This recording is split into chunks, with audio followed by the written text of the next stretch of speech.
پہلے بات کرتے ہیں اقوام متحدہ کی، کیونکہ اقوام متحدہ سلامتی کونسل کا اہم ترین اجلاس منعقد ہوا ہے اور اس اہم ترین اجلاس کے اندر ایک بڑی راحت کہیں نہ کہیں افغانستان کے حوالے سے سامنے آئی ہے، اور یہ بڑی راحت جو ہے وہ طالبان کو ملی ہے، کیونکہ سلامتی کونسل نے پابندیوں کی فہرست سے طالبان کو باہر کر دیا ہے۔ بڑی خبر کہ طالبان کا نام جو اقوام متحدہ کی سلامتی کونسل کے اندر جو ممنوعہ تنظیموں کی فہرست تھی ان میں طالبان کا نام بھی تھا، لیکن اب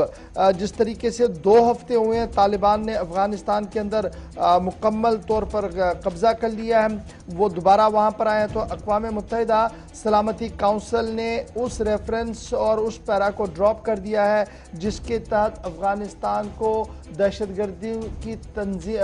طالبان کو دہشت گردوں کی تنظیم کی فہرست میں شامل کیا گیا تھا۔ بھارت کل اس اجلاس کی صدارت کر رہا تھا اور انتہائی اہم ترین اجلاس تھا، لیکن جب یہ کیا جا رہا تھا تو اس کے اندر بھارت کا موقف سلامتی کونسل کے اندر بھی واضح ہوا اور انہوں نے اس بات پر اشد ضرورت محسوس کی کہ افغانستان کی سرزمین کو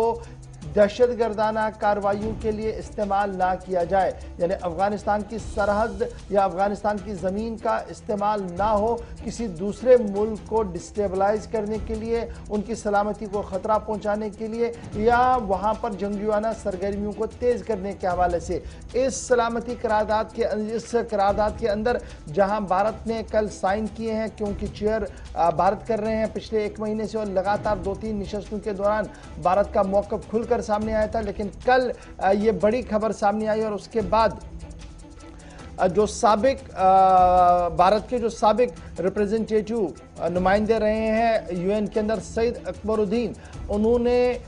ٹویٹ کرتے ہوئے اس ڈپلومیسی کا ذکر کیا ہے اور انہوں نے کہا ہے کہ اپنی ٹویٹر کا استعمال کرتے ہوئے انہوں نے کہا کہ ٹی ورڈ از گون، یعنی طالبان کا ٹیرر جو تھا وہ اب چلا گیا ہے اور باضابطہ طور پر صرف چند ہفتوں کے اندر یہ بڑی بات جو ہے وہ سامنے آئی ہے۔ اب آپ سوچ رہے ہوں گے کہ جناب یہ کیسے ہوا ہے؟ یہ ایسے ہوا کیونکہ آپ کو یاد ہوگا کہ طالبان نے جب امریکہ کے ساتھ مذاکرات شروع کیے تھے اور دوحہ کے اندر جو ایگریمنٹ ہوا تھا، اسی دوحہ ایگریمنٹ کے اندر اس بات کو لکھا گیا تھا کہ امریکہ بھی جو پابندیاں عائد کر چکا ہے طالبان پر اسے ختم کرے گا، اور ساتھ سلامتی کونسل اور اقوام متحدہ نے جو موقف اختیار کیا ہے طالبان کو لے کر اس میں بھی نرمی لائی جائے گی، اور اسی دوحہ ایگریمنٹ کا اثر ہم نے کل اقوام متحدہ کے اندر دیکھا جہاں پر یہ معاملہ جو ہے وہ سامنے آیا۔ سرکاری طور پر جو بات سامنے رکھی گئی ہے،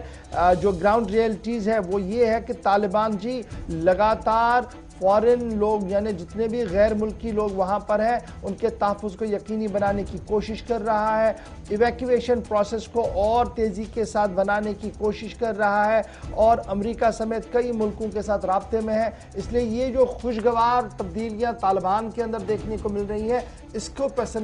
نظر فی الحال جو سینکشنز عائد کر دی گئی تھی طالبان پر وہ ہٹا دی گئی، اور بڑا امپورٹنٹ ٹویٹ اور ٹویسٹنگ ٹویٹ جب آپ ڈپلومیسی کی لیول میں دیکھیں گے تو وہ اکبر الدین صاحب کا ہے جنہوں نے کل رات دیر گئے ہی اس کی وضاحت بھی کر دی ہے۔ تو کہیں نہ کہیں طالبان کے لیے ایک راحت ہے، پہلے سینکشنز ختم کرنے کی بات جو بائیڈن صاحب نے خود کی تھی، اس کے بعد دوحہ ایگریمنٹ کے اندر بھی یہ طے پایا گیا تھا، اور دوحہ ایگریمنٹ کے فوراً بعد اب صرف 2 ہفتوں کے اندر اقوام متحدہ نے بھی اس بات کو حامی بھر لی ہے کہ restructuring of Afghanistan on top priority ہے، یعنی افغانستان کو دوبارہ تعمیر کرنا، لیکن افغانستان کے اندر جو طالبان نئی حکومت بنانے جا رہا ہے ان پر جو پابندیاں عائد کی گئی تھی، کچھ پابندیاں اقوام متحدہ نے عائد کی تھی سلامتی کونسل نے، وہ ہٹا دی گئی ہے، اور یہ پہلا آؤٹ ریچ سگنل مانا جا رہا ہے کہ یو این ایس سی نے ڈراپ کر دیا Taliban reference in line of terror. یہ بڑی بات ہے جی جو ہم نے آپ کو بتائی، کیونکہ رات دیر گئے یہ پوری کارروائی ہو رہی تھی۔